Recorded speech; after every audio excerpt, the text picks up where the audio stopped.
So here we are in Chapter 4, Toward Justice. Again, I encourage you to follow along with your book. There are some great examples, tips, boxes, tables, and everything like that that might make the content a little bit easier to understand and follow. As always, I'll let you guys read your learning outcomes.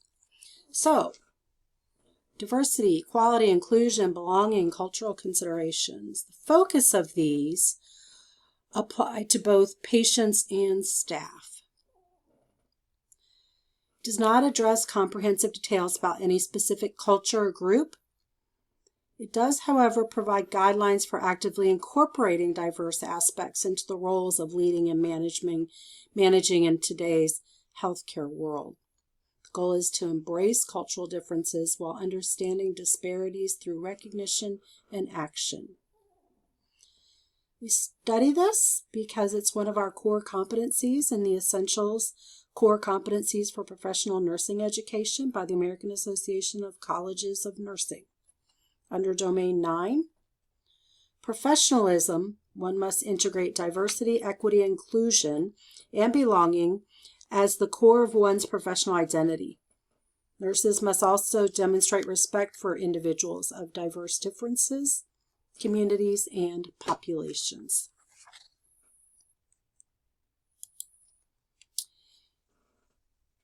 The social determinants of health. These are the environmental conditions that include where somebody's born, how they live, how they learn, how they work, how they play, how they worship, and their age that can affect their health. Charting a Path to Achieve Healthy Equity publication in the Future of Nursing discusses the importance of nurses addressing the social determinants of health in planning, implementing, and evaluating care.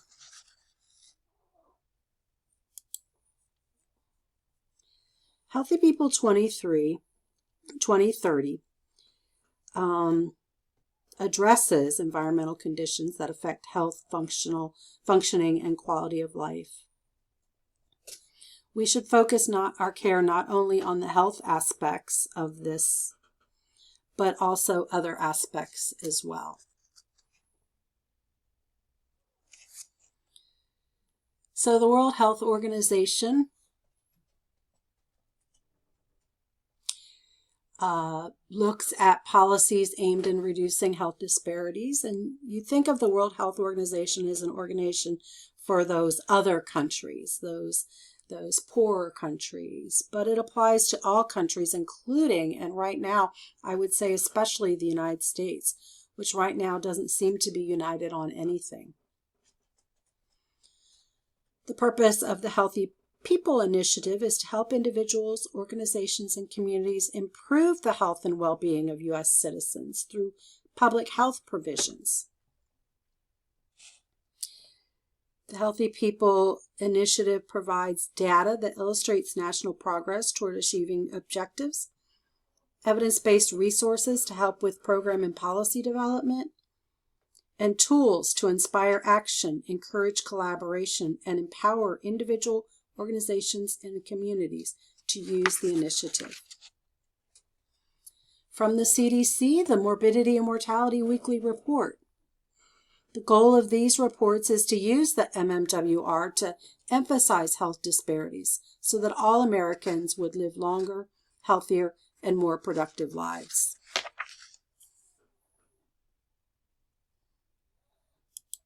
How's our progress toward achieving health equity?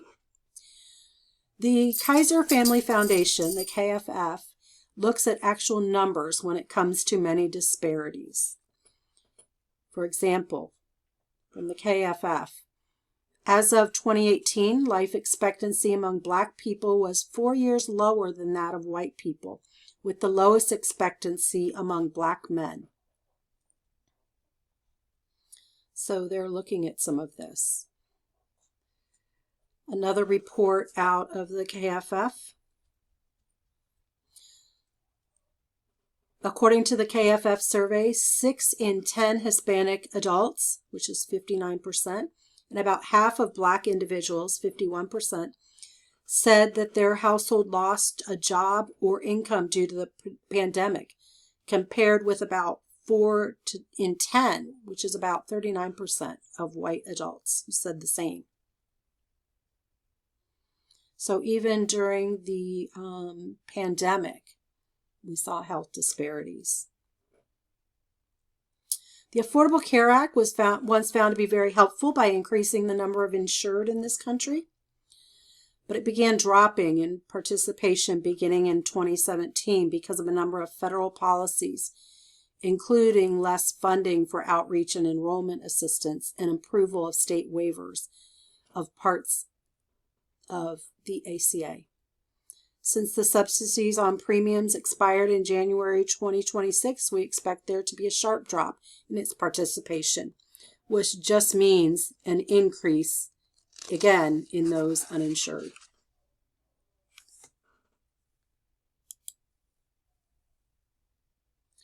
Implicit bias.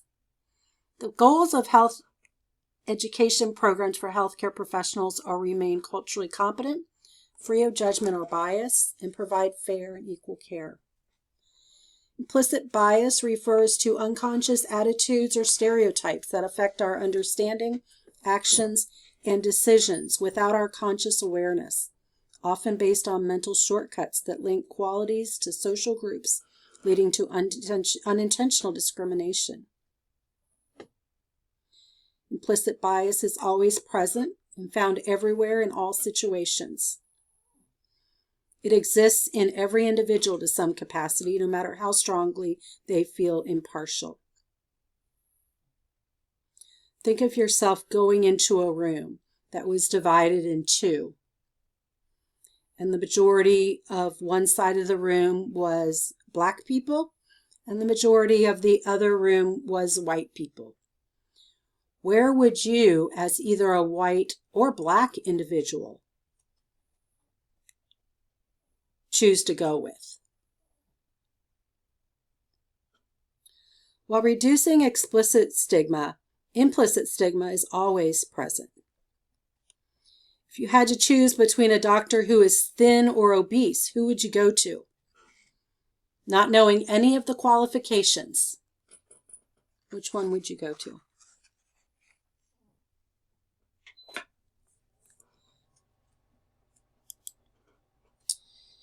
Impact of health disparities on healthcare workers of color. More likely to care for patients with suspected or confirmed COVID-19. More likely to report inadequate or reuse personal protective equipment, and twice as likely to test positive for coronavirus.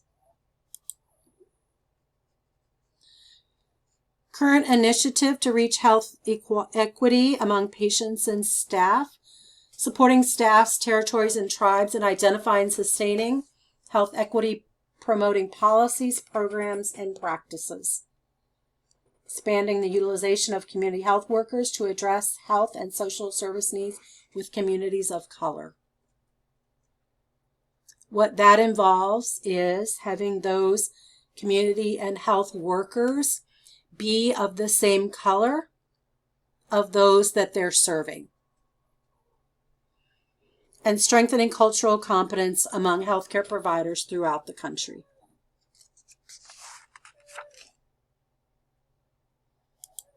Concepts of culture develops over time and is responsive to its members and their familial and social environments. Members learn it and share it. It's passed down. It's essential for survival and acceptance, and changes with difficulty. For nurse leader and manager, the characteristics of ethnicity and culture are important to keep in mind, because the underlying thread is that the culture and ethnicity of staff and patients have been with them their entire lives. This explains why we create a new policy or issue a new statement and little changes in actual practice. No one needs to convert to a different culture, but everyone does need to respect each person's culture and what it means to that person. Madeleine Leiniger, I learned about her way back when. She developed the theory of transcultural nursing. It's a foundational nursing framework focused on providing care that is culturally congruent with the patient's values, beliefs, and life ways. The theory emphasizes providing culturally congruent care by understanding and respecting diverse patient beliefs, values, and practices, aiming to make nursing care meaningful and effective within a patient's unique cultural context. This theory highlights that culture influences health, illness, and care, leading to practices like incorporating traditional healers or respecting dietary needs, ultimately bridging the gap for better patient outcomes, reducing disparities, and fostering trust. If someone's on a restricted diet for some reason, but they eat food that is commonly consumed as part of their culture, can we try to work at a diet that maybe fits the dietary restriction, but also fits the culture? So not just blowing the culture off, if you will, but working within the culture to find solutions.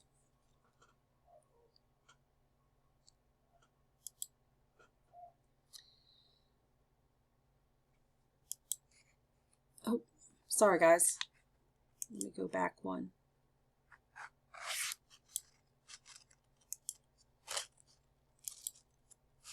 Oh, that's Leiniger's. Give me 1 second. Skipped a few pages. Sorry about that.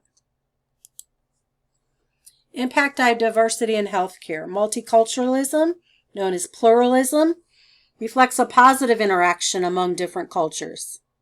Successful multiculturalism may build on the bonds of community among various groups interacting in healthcare. Cross-culturalization, on the other hand, refers to comparisons between two or more different cultures to develop ways to work together, a skill that is helpful for nurse leaders, managers, and followers.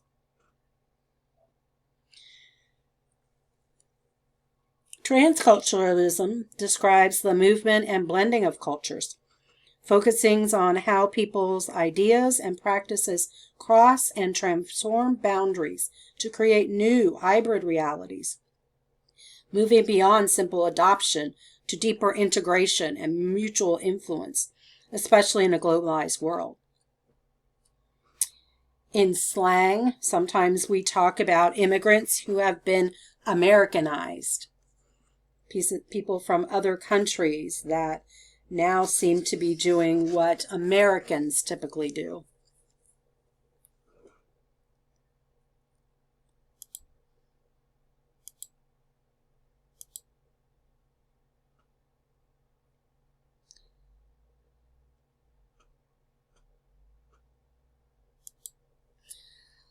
The next slide is on your paper is cultural humility. Helps us explore cultural competency as a process rather than an outcome. The ability to maintain an interpersonal stance that is other-oriented in relation to aspects of cultural identity that are most important to the person.